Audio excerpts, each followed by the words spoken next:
Hi, I'm Dr. Conover, and today I want to talk about post-traumatic stress disorder.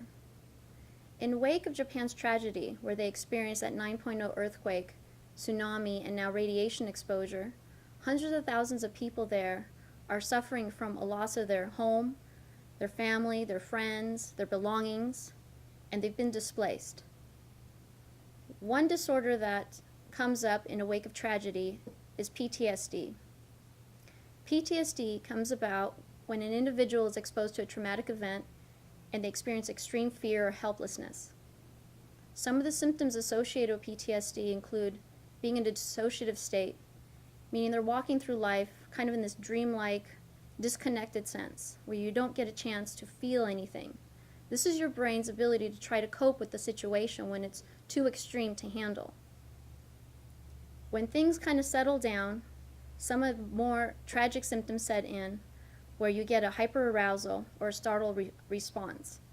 So folks have a hard time sleeping, they wake up, it's like sleeping with one eye open.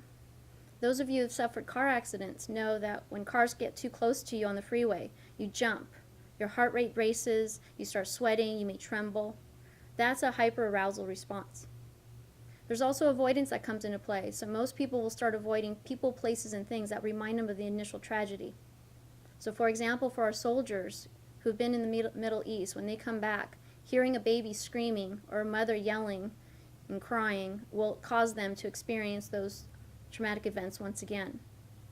That's why some of these folks inadvertently end up trying to disconnect from their family and friends because it's too overwhelming for them.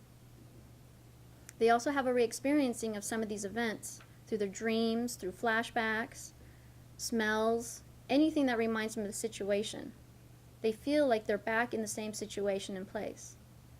So those people in Japan who are going through this tragedy, the images that we see day to day, what's going on, the folks here who've also experienced some trauma, the best thing to do is minimize your TV watching of those events. Make sure that you at least fill your day with some fun things to do. Be with family, be with friends. The number one thing that will get you back to feeling a little bit better is being with other people. A sense of community, humor, good exercise and nutrition. Having more of a view of the world in not such a black and white fashion, but less rigid, so that way you can see the silver lining. So those of you who are suffering from PTSD, know that you can get help today. I'm Dr. Conover, and thank you for watching.